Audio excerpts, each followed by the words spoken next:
नमस्कार, मी मयुरी आणि तुम्ही पाहताय MS स्टोरी विथ मयुरी. पुन्हा एकदा लॉकडाऊन. पण थांबा, मास्क शोधायला पळू नका. कारण यावेळी शत्रू डोळ्यांना न दिसणारा व्हायरस नाहीये, तर डोळ्यांना स्पष्ट दिसत असलेलं युद्ध आहे. 2020 मध्ये आपण टाळ्या आणि थाळ्या वाजवून व्हायरस पळवायला बघितलं होतं. पण 2026 मध्ये गॅसची टाकी आणि पेट्रोलचा पंप रिकामा झाल्यावर काय वाजवणार? चला, एनर्जी लॉकडाऊन म्हणजे काय ते पाहूयात. सोशल मीडियावर सध्या लॉकडाऊन शब्द वेगानं ट्रेंड होतोय. पण हा कोरोनाचा भाव नाहीये. इराण युद्धामुळे जगाचा तेल आणि गॅस पुरवठा पूर्णपणे कोलमडलाय. जेव्हा सरकार इंधन वाचवण्यासाठी कामाचे तास कमी करतं, वर्क फ्रॉम होम अनिवार्य करतं किंवा सार्वजनिक वाहतुकीवर मर्यादा आणतं, तेव्हा त्याला एनर्जी लॉकडाऊन म्हणतात.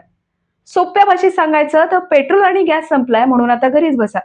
जगात अनेक ठिकाणी शाळांना सुट्ट्या दिल्या जात आहेत आणि कामाचे दिवस 5 वरून 4 वर आणले जात आहेत. म्हणजे कामाचा वर्कलोड नाही तर इंधनाचा शॉर्टेज आपल्याला घरी बसवणार आहे. आता तुम्ही म्हणाल युद्ध तिकडे होतंय, आपल्याला काय फरक पडतोय?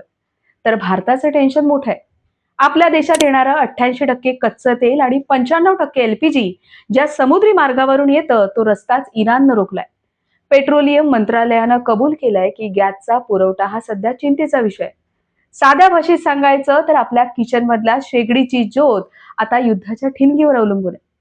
युद्ध तिथं खेळलं जात आहे आणि इकडे आपल्या खिशाला आग लागली आहे. शेतीत आपण जगात भारी आहोत, पण दुर्दैव असं की आपल्या जमिनीतून धान्य येतं पण इंधन नाही.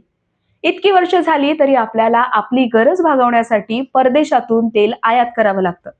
आपली शेती अन्न देऊन पोट भरू शकते, पण ज्या आलिशान गाड्या आपण मिरवतो त्या चालवण्यासाठी लागणारं इंधन आपण अजूनही बाहेरच्यांच्या मेहरबानीवर घेतोय. कृषीप्रधान असूनही आपण ऊर्जेच्या बाबतीत मात्र दुसऱ्यांवर अजून अवलंबूनच आहोत. हीच खरी आणि कडू परिस्थिती आहे. आता काही जण म्हणतील सरकार काय करतंय? सरकार म्हणतंय इंधन वाचवा आणि आपण मात्र स्टॉक करून घेण्यासाठी पेट्रोल पंपावर विनाकारण रांगा लावून अजून जास्त पेट्रोल जाळतोय. ही कसली अक्कल आहे? लक्षात ठेवा, 2020 मध्ये आपण घरी बसून फक्त डाळ भात खाऊन दिवस काढले होते. पण जर गॅसच नसेल तर तो भात शिजवणार कशावर? पण घाबरून जाण्याचं कारण नाहीये. कारण प्रत्येक संकटावर उपाय असतो. पंतप्रधान मोदींनी म्हटलंय की जसं आपण कोरोनाला हरवलं तसंच एकजुटीनं या संकटावरही मात करू. आता आपल्याला कार पुलिंग करायला सांगितलंय. कार पुलिंग म्हणजे काय? तर साध्या भाषेत 4 मित्रांनी आपापल्या 4 गाड्यांचा रुबाब न दाखवता एकाच गाडीत दाटीवाटीनं बसून ऑफिसला जाणं. यामुळे इंधनाची बचत होईल आणि तुमची मैत्रीही घट्ट होईल.